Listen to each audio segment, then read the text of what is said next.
They told us it was an honor, they told us our souls would touch the Emperor's light, that our deaths would feed his divine flame and keep humanity alive for another day, but when the chains closed around my wrists, and the golden light of the Astronomican burned like a dying star above Terra, I realized something no priest had ever dared to say out loud: we were not being blessed, we were being consumed, and yet. I did not scream, because in this galaxy, to die for the Emperor is to live forever. Or so I was told. My name was Ilarian Cade, born in the hive city of Necros Prime, where the air is poison and dreams are crimes. We grew up beneath a black sky, the stars hidden behind the smog of industry and the screams of the dying. From birth, we were taught that every breath we took was a gift from the God Emperor of mankind, and that one day, we might repay that gift through service, or sacrifice. Every year, the black ships came. They descended like iron angels, their hulls glowing with runes of protection and wards of psychic containment. The Adeptus Astra Telepathica called it the Tithe of Souls. The common folk called it the Taking. No one ever returned. I was 15 when the Psykers came to test us. They wore gold masks and robes of deep crimson, their presence heavy with unseen power. They said they could sense potential, those who could hear whispers no mortal should.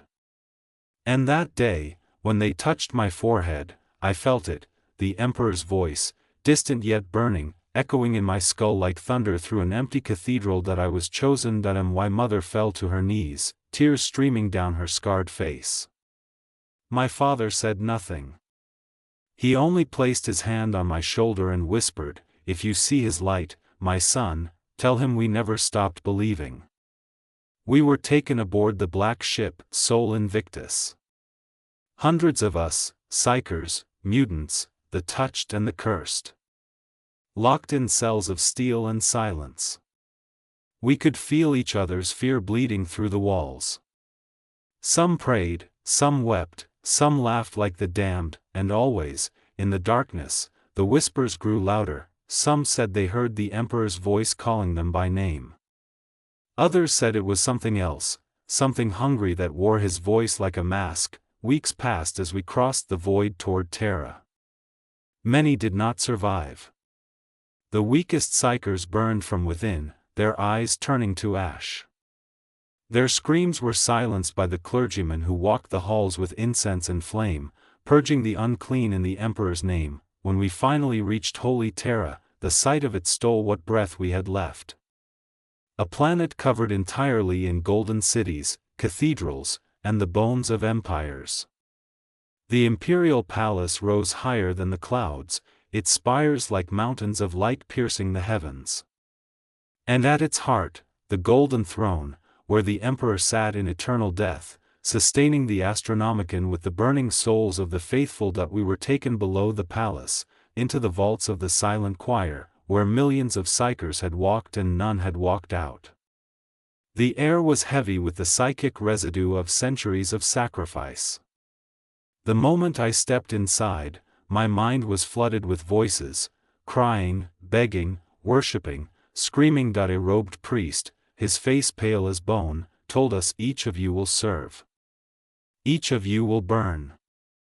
The Emperor needs your essence to shine his light across the void. Through you, humanity survives." Some cheered. Some tried to run.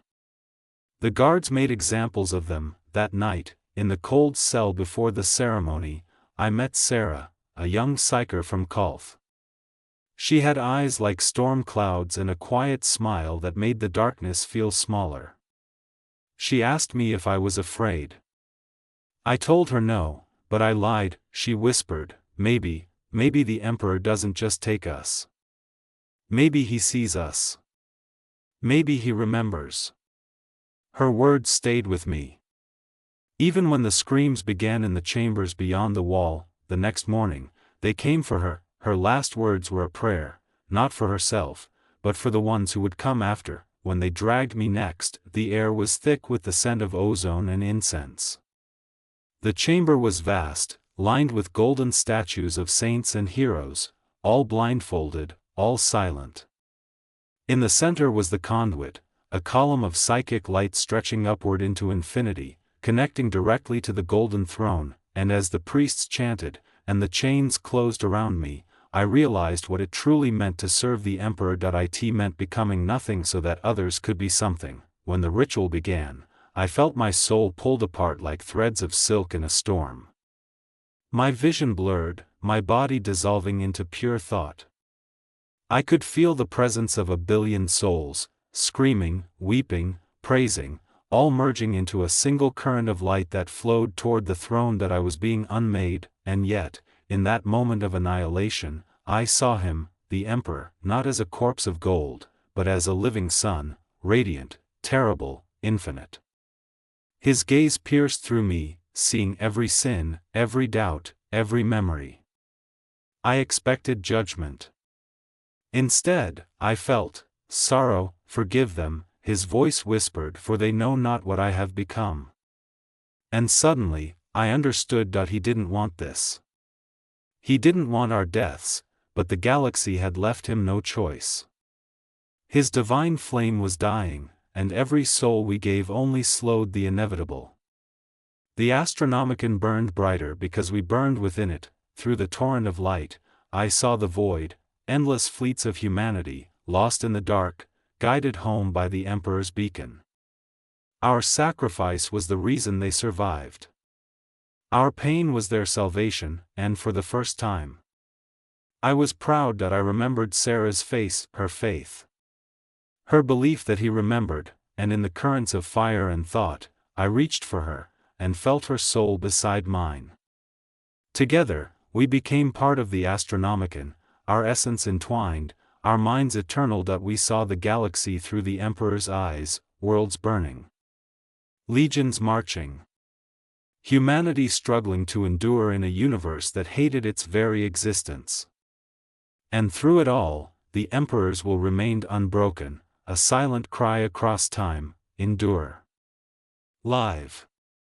Believe. We became his whisper, every time a void ship captain thanked the Emperor for guiding them through the warp. That was us. Every prayer uttered in darkness, every light kindled in fear, that was us, the sacrificed, the forgotten, the eternal. And though my body was long gone, my soul burned on, not in pain, but in purpose, because in the grim darkness of the far future, where there is only war, even the smallest light can save mankind. Ending message, for voiceover close. So, what is it like to be sacrificed to the Emperor? It's agony beyond imagination. It's terror, surrender, and oblivion, but it's also hope, because every soul that burns on the golden throne keeps the light of humanity alive for one more day, and in this dying galaxy, one more day can mean everything.